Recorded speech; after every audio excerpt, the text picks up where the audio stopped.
PSG Fan TV, bonsoir à tous, bonsoir Stéphane. Salut les gars. Avec le sourire, ça fait plaisir à voir. Bah ouais, ça faisait un moment que j'étais pas là. Donc sur 2 matchs, aller-retour, on en marque 7. Ouais, bah ouais, si on calcule comme ça. Bah oui, c'est tout vrai, à fait, face à Monaco. Effectivement. Il faut voir qu'offensivement, on est présent, bien que Icardi a été un peu absent ce soir. Ce soir et le match précédent, c'est vrai Également. que ça fait 2 matchs qui ne marquent pas. Mais après, bon, un attaquant a le droit de pas marquer. Hein, ça, de toute façon, c'est le foot qui est comme ça. Est-ce qu'au niveau du système de jeu qu'ils ont mis aussi en face, est-ce qu'il avait l'espace pour le faire? Je pense que oui, mais bon. Ouais, il va marquer dans les prochains matchs. Et puis on lui demandera de marquer aussi en Ligue des Champions, surtout.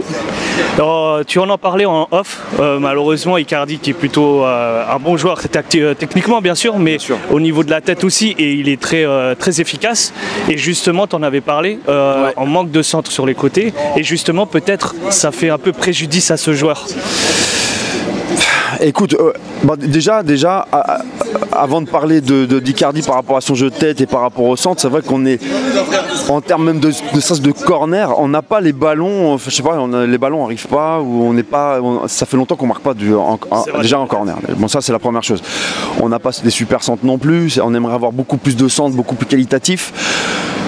J'estime, enfin ça c'est un avis personnel, qu'on n'a pas assez de centres qualitatifs, donc effectivement ils ne sont pas abreuvés nos d'avant. Et après, l'avantage c'est que Icardi, il a un panel technique qui permet effectivement aussi d'aller aller jouer avec ses pieds, plutôt que d'aller mettre des têtes et des choses comme ça. Bon, c'est peut-être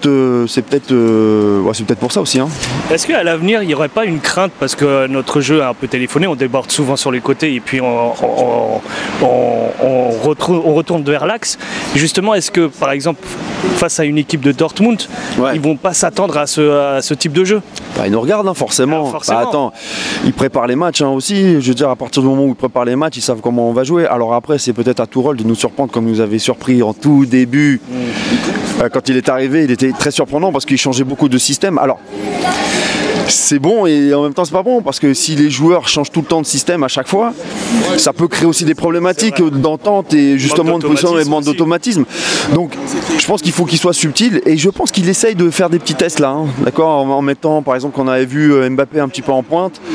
Il nous a fait un petit test, tu vois, quand Icardi est sorti, Mbappé s'est remis en pointe. Voilà, mais je pense qu'il faut aussi ne pas être trop intransigeant par rapport au travail de Tourelle. Je pense qu'il fait des tests aussi, c'est important. À nous de pas non plus aller les tacler à chaque fois qu'il y a un changement, ou qu'il y a pas forcément un non-match, mais un match comme il s'est passé la dernière fois contre Monaco, quand on a fait 3-3 au parc dimanche.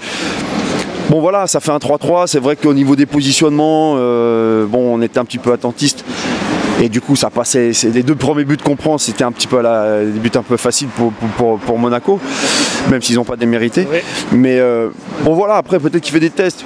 On verra ce que ça va nous dire pendant l'hiver. L'hiver, je pense que ce mois de janvier sert à ça aussi. Hein. A contrario, on va parler un peu de Sarabia, qui est en grande forme ces derniers temps. 6 matchs, 5 buts. C'est à peu près l'homme prévidentiel de ce moment. Bah écoute, il fait une super sub même. Exactement, justement on en parlait là à l'instant, c'est que moi je l'aime bien quand il rentre comme ça, quand il n'est pas forcément titulaire, mais quand il rentre, à chaque fois qu'il est rentré, il a apporté quelque chose. Voilà. Alors il a été titulaire sur certains matchs aussi, Galatasaray, je crois qu'il était titulaire, donc du coup, il y était, ouais. Voilà, donc du coup il a apporté aussi beaucoup ça permet là, je trouve qu'il est plus incisif, plus percutant que quand il rentre comme ça en super sub. Et puis il donne pas mal de ballons aussi, hein, sur son côté là, il travaille bien, il donne des bons ballons, et surtout ce que j'ai aimé, c'est les centres sur une touche de balle. C'est vrai. C'est-à-dire que le ballon arrive, bam, il fait son centre, il fait sa passe, et il n'y a pas de gris-gris, pas de machin, ça y est, ça passe tout de suite. Ça c'est intéressant. Si tu dois retenir quelque chose ce soir, quelle serait cette idée? Plus 3.